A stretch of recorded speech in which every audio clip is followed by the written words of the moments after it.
Hello students, कैसे हैं आप सब। उम्मीद करते हैं कि आप सब अच्छे होंगे। मैं धनराज मित्तल अपने चैनल पे आपका स्वागत करता हूं।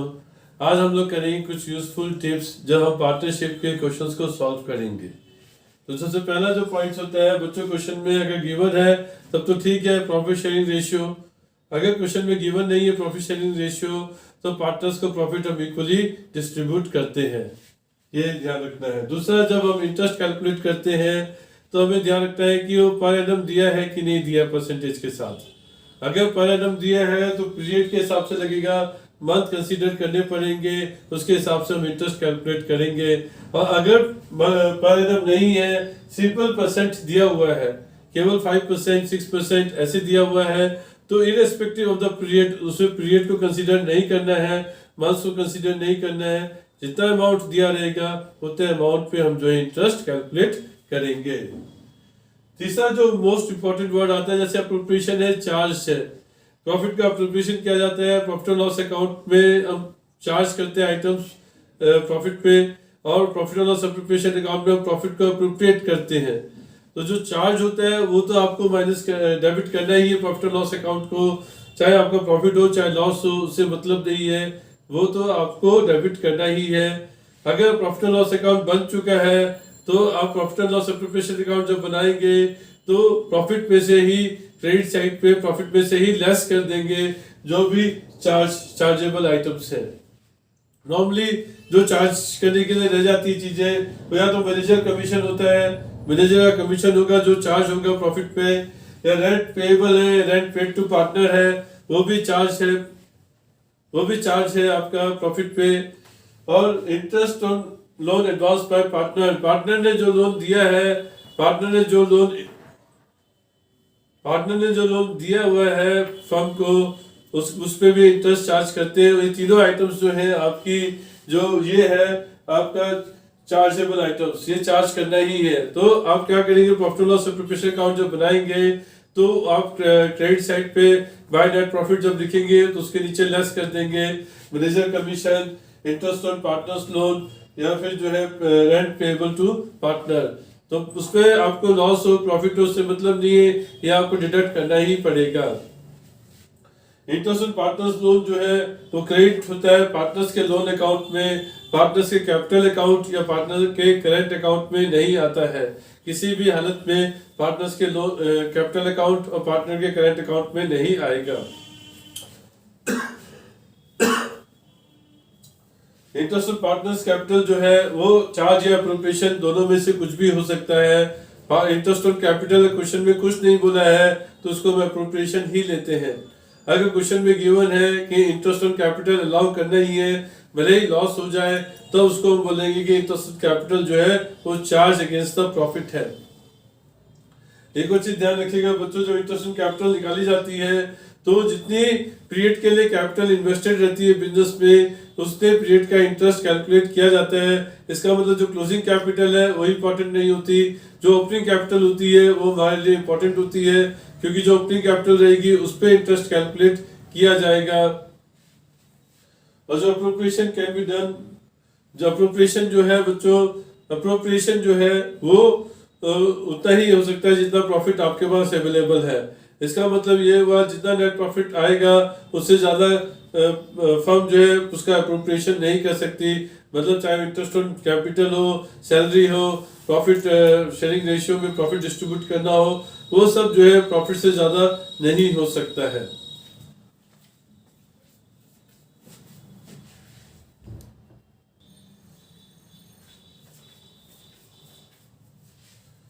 अब हम लोग बच्चों आगे देखते हैं नेक्स्ट क्या पॉइंट है। जो शॉर्टकट मेथड होता है, हम जब इंटरेस्ट ऑन ड्राइंग्स कैलकुलेट करते हैं पार्टनरशिप में, जो फंडामेंटल चैप्टर था उसमें हम इंटरेस्ट ऑन ड्राइंग्स कैलकुलेट करते थे, तो उसमें हम मेथड यूज करते थे शॉर्टकट मेथड। शॉर्टकट मेथड हम वहाँ पे यूज करते हैं जहाँ पर ड्राइंग्स जो है फिक्स्ड होती है, मतलब फिक्स्ड अमाउंट होता है ड्राइंग का, हर महीने या फिक्स्ड इंटरवल में वो पैसा निकाल रहा है, मतलब हर महीने 2,000 रुपये निकाल रहा है, हर महीने 2,000 रुपये निकाल रहा है, या हर महीने हर क्वार्टर में 3,000 रुपये निकाल रहा है, या हर हाफ ईयरली में पैसा निकाल रहा है 5,000 रुपया। तो मतलब जो अमाउंट है वो भी फिक्स्ड अमाउंट है और रेगुलर इंटरवल में जब वो पैसा निकाल रहा है तब जो है शॉर्टकट मेथड जो है इस्तेमाल किया जा सकता है। अगर इरेगुलर अमाउंट है, इरेगुलर पीरियड है, तब जो है आप प्रोडक्ट मेथड का यूज करेंगे, वहां पे शॉर्टकट मेथड अप्लीकेबल नहीं होगा। जब गुडविल कैलकुलेट की जाती है बच्चों, तो एब्नॉर्मल लॉसेस को डिडक्ट कर देना चाहिए। एब्नॉर्मल लॉसेस जो पहले एडजस्ट नहीं हुए थे, अब उनको जो है एडजस्ट कर दिया जाता है, उनको जो है अब ऐड कर देते हैं। एब्नॉर्मल लॉसेस जब गुडविल कैलकुलेट की जाती है तो हमें देखना चाहिए कि जो हमारा प्रॉफिट आया था उसमें पहले एब्नॉर्मल लॉसेस एडजस्ट हुए थे कि नहीं हुए थे। अगर पहले एडजस्ट हो गए थे, मतलब पहले डिडक्ट हो गए थे, तो उनको अब हम ऐड कर देंगे, और अगर पहले डिडक्ट नहीं हुए तो अब कुछ नहीं करना है।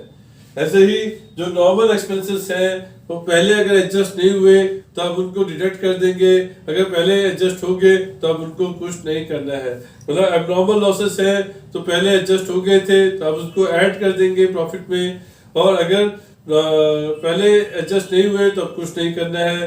नॉर्मल लॉसेस में उल्टा हो जाएगा, पहले एडजस्ट हो गए थे तो कुछ नहीं करना है, पहले एडजस्ट नहीं हुए तो अब उनको डिडक्ट कर देंगे। जब सैक्रिफाइसिंग रेशियो निकाला जाता है बच्चों, तब जो वर्ड्स के ऊपर ध्यान देना चाहिए, ऑफ है कि फ्रॉम है, दोनों में फर्क होता है। ऑफ में माइनस किया जाता है और फ्रॉम में मल्टीप्लाई करके शेयर निकालते हैं, फिर उसको माइनस करते हैं, इसलिए ट्रीटमेंट अलग अलग हो जाता है। वर्ड ऑफ है कि फ्रॉम है, इस पे ध्यान देना है। जब पार्टनर अपना शेयर ऑफ गुडविल लेके नहीं आता कैश में, जब कैश में अपना शेयर ऑफ गुडविल लेके नहीं आता है नया पार्टनर, तो उस पार्टनर के करेंट अकाउंट को हम डेबिट करते हैं। उसके पार्टनर के करेंट अकाउंट को डेबिट करेंगे जितना कैपिटल वो, जितना शेयर ऑफ गुडविल वो लेके नहीं आया कैश में। जब हम सैक्रिफाइसिंग रेशियो कैलकुलेट करते हैं तो कुछ पार्टनर का शेयर जो है, सभी पार्टनर का शेयर सैक्रिफाइस हो सकता है, या कुछ का जो है नेगेटिव में भी आ सकता है।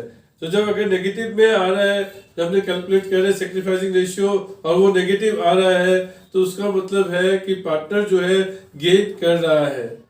और जब पार्टनर गेन कर रहा है तो उसके कैपिटल अकाउंट को हम डेबिट कर सकेंगे या करेंट अकाउंट को डेबिट करेंगे। तो जब हमने डेबिट करना है तो गुडविल में उसका जितना शेयर होगा उसके हिसाब से डेबिट करना पड़ेगा। तो हमें सबसे पहले टोटल गुडविल निकालनी होगी फर्म की, और फिर जितना शेयर वो गेन कर रहा है उससे मल्टीप्लाई करके हम उसकी शेयर ऑफ गुडविल निकालेंगे और उसके कैपिटल अकाउंट को डेबिट करेंगे। थैंक यू स्टूडेंट्स, उम्मीद करता हूँ कि आपको ये जो टिप्स है ये कुछ आपको यूजफुल लगी होंगी। अगर आपको यूजफुल लगे तो मेरे चैनल को सब्सक्राइब जरूर करें और उसे अपने दोस्तों में शेयर करें, इस वीडियो को लाइक भी करें। Thank you.